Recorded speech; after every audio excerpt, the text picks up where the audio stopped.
নমস্কার বন্ধুরা, আমি অমিত চক্রবর্তী আজ উপস্থিত হয়েছি আপনাদের সামনে বিশুদ্ধ পূজা পদ্ধতি চ্যানেলে। আপনাদের প্রত্যেককে স্বাগত। পূজা পাঠের বিষয় সম্পর্কে জানতে বা জানাতে আমাদের এই চ্যানেলটি সাবস্ক্রাইব করে রাখবেন এবং পাশের বেল আইকনটি প্রেস করতে ভুল করবেন না। অবশ্যই সঙ্গে একটি লাইক দেবেন। বন্ধুরা, আজ তুলে ধরব পুস্তকের নির্মাণ বিধি অনুযায়ী 256 পৃষ্ঠায় কিভাবে নির্মাণ হয় সর্বত ভদ্রমণ্ডল।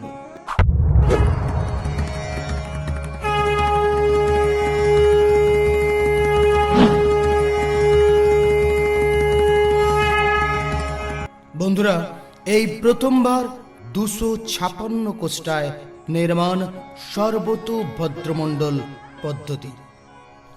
বিগত কন্টেন্টে কোনো এক বন্ধু প্রশ্ন করেছিলেন যে 256 পৃষ্ঠায় কিভাবে দাদাভাই নির্মাণ করা যায় সর্বত ভদ্রমণ্ডল। তার প্রশ্ন অনুযায়ী এবং আমাদের অনেকেরই এ প্রশ্ন ছিল যে 256 পৃষ্ঠা কিভাবে নির্মাণ হয়।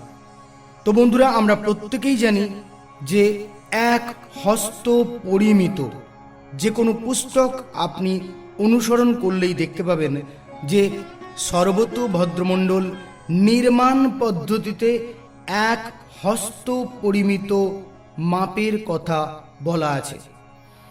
এক হস্ত পরিমিত অর্থাৎ আপনারা যদি ইঞ্চিতে মাপ করে নিয়ে দেখেন, কোন একটি স্কেল নেবেন এবং স্কেলটি নিয়ে যদি দেখেন তো দেখবেন 12 ইঞ্চি স্কেল, 12 প্লাস 4 অর্থাৎ 16 ইঞ্চি দাঁড়াচ্ছে সেই স্কেলটি। আমাদের যে হস্ত পরিমিত অর্থাৎ প্রাপ্তবয়স্ক ব্যক্তির হাত 16 ইঞ্চির সমানই হয়ে দাঁড়াবে। একটু এদিক সেদিক হলে হতেও পারে, তো সেক্ষেত্রে মাপটি বোঝার স্বার্থে আমি বলছি, দেখবেন 12 যুক্ত 4 অর্থাৎ 16 ইঞ্চি প্রায় মাপ দাঁড়াচ্ছে। তো এই 16 ইঞ্চিকে যদি আমি 16টি ভাগে ভাগ করি, আমি প্রথম যে হাত মাপ নেব সেই হাত মাপের রেখা অঙ্কন করব সাদা গুঁড়ি দিয়ে। সেক্ষেত্রে আমি 16টি ভাগে ভাগ করে নেব। আগে চৌকো করে নেওয়ার পর, চৌকো ঘর কেটে নেওয়ার পর 16টি ভাগে আগে ভাগ করে নিলে তাহলে আমাদের কাজ করতে সুবিধা হবে। আমরা জানি প্রত্যেকেই বৃহত্তর কর্মের ক্ষেত্রে অর্থাৎ গৃহপ্রবেশ, বাস্তুজাগ, এক্ষেত্রে আমাদের কোষ্ঠ পাদ বা পদ নির্মাণ করা হয়। সেক্ষেত্রে 28টে 64 পদ, আরও একটা 9 9 81 পদ। তো সেক্ষেত্রে যখন 9 9 আমি করছি, এক্ষেত্রে সর্বত ভদ্রমণ্ডল নির্মাণ করার জন্য 16টি করে ভাগ করতে হবে। 16 গুণিত 16, এদিকে 16 এদিকে 16। দেখুন আপনাদের 256 অঙ্ক মিলছে কিনা। আপনারা প্রথম জানতে চেয়েছিলেন যে 256টি কোষ্ঠায় কিভাবে নির্মাণ হয় সর্বত ভদ্রমণ্ডল। পুস্তক অনুযায়ী আজ তুলে ধরছি 256 কোষ্ঠায় কিভাবে নির্মাণ হয় সর্বত ভদ্রমণ্ডল।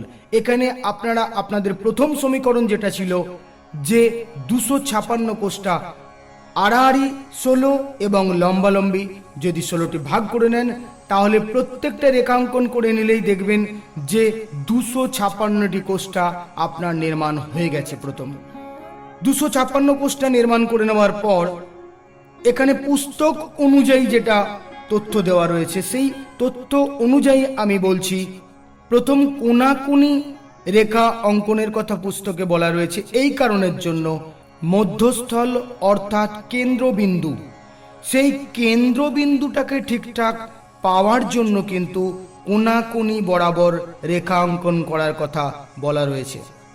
আমি যে সফটওয়্যারের মাধ্যমে তুলে ধরছি সেক্ষেত্রে মধ্যস্থলের রেখাঙ্কনের কোনো প্রয়োজন নেই, তাই আমি এমনিতেই এখানে পেয়ে যাব মধ্যস্থলের রেখাঙ্কন, তাই এটা আমি করিনি।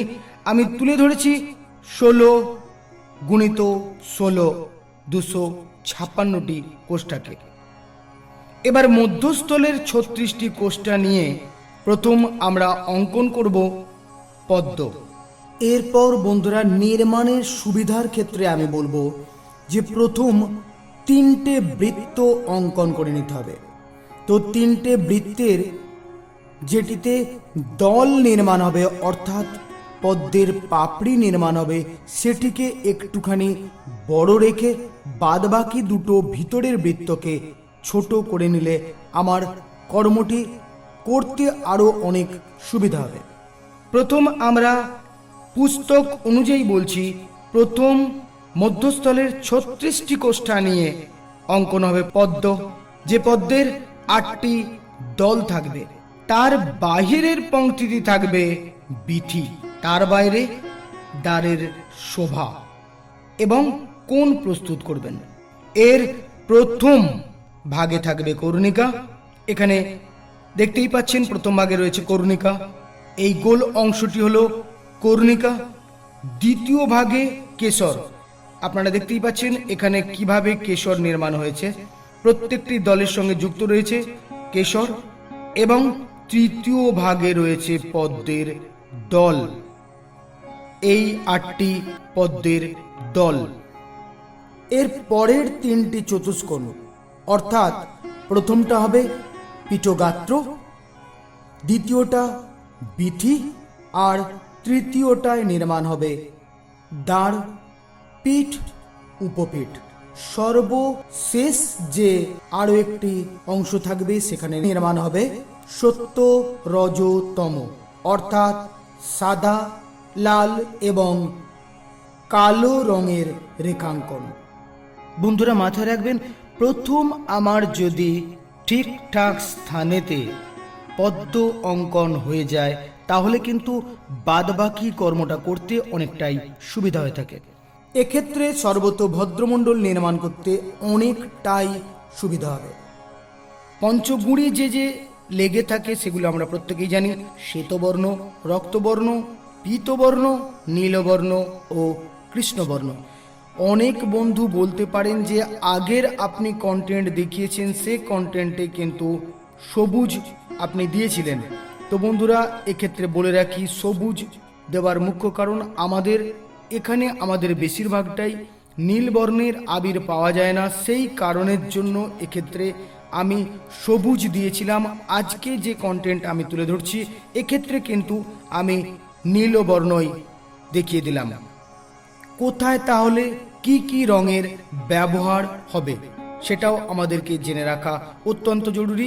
সেক্ষেত্রে সর্বতবদ্ধ মণ্ডলের মধ্যস্থলে যে গোল অংশটা রয়েছে সেটাকে বলা হয় কর্ণিকা। সেই কর্ণিকার রং হবে পীতবর্ণ, পত্র শুক্লবর্ণ। পত্র অর্থাৎ আমরা যে অষ্টদল পদ্ম নির্মাণ করেছি সেই অষ্টদল পদ্মের যে রং হয়ে থাকবে সেগুলো কিন্তু শুক্লবর্ণ।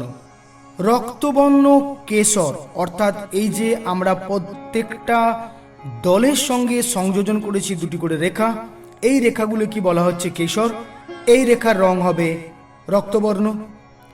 পত্র সন্ধি, পত্র সন্ধি এখানে নীলবর্ণ পুস্তক অনুযায়ী আমি তুলে ধরলাম, যেখানে যেমন ব্যবহার হয়ে থাকে আপনারা ঠিক তেমনই করে নেবেন।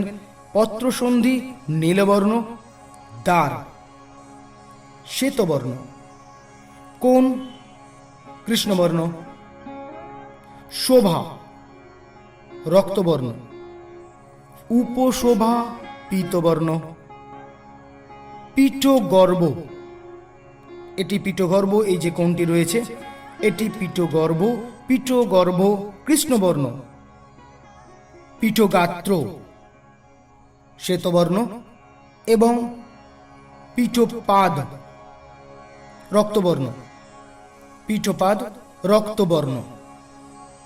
সর্বশেষ 3টি রেখাঙ্কন সত্য, রজ, তম অর্থাৎ সাদা, লাল এবং কালো দিয়ে একটি করে রেখাঙ্কন হবে। এটি বললাম বৈদিক মতে যে সর্বতভদ্রমণ্ডল নির্মাণ হয়ে থাকে তার বর্ণনা।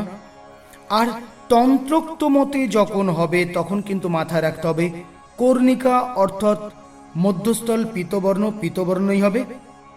পত্র অর্থাৎ অষ্টদল পদ্মের যে পত্রগুলি হয়ে থাকবে সেই পত্রগুলি হবে রক্তবর্ণ। বৈদিকের ক্ষেত্রে বলেছিলাম শুক্লবর্ণ, আর তন্ত্রোক্ত মতের ক্ষেত্রে হবে পত্র রক্তবর্ণ।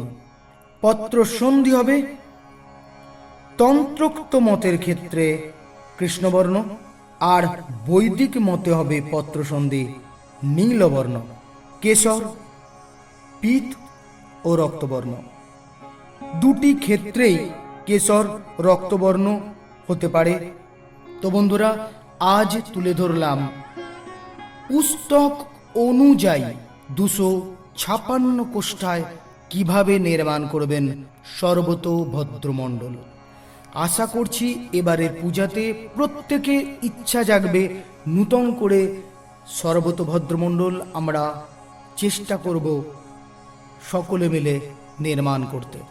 ভগবানের কাছে কামনা করি এবারের পুজো প্রত্যেকের মঙ্গলময় হোক, সকলে সুখ ও শান্তিতে কাটুক এবং সৌভাগ্য বৃদ্ধি হোক। আপনারা সঙ্গে থাকুন, দেখতে থাকুন বিশুদ্ধ পূজা পদ্ধতি। আমাদের পূজা পাঠের এইসব তথ্য পাওয়ার জন্য সাবস্ক্রাইবটা করে নেবেন, পাশের বেল আইকনটা প্রেস করবেন, লাইক দিতে অবশ্যই ভুলবেন না। সঙ্গে থাকুন, ভালো থাকুন, দেখতে থাকুন বিশুদ্ধ পূজা পদ্ধতি। নমস্কার।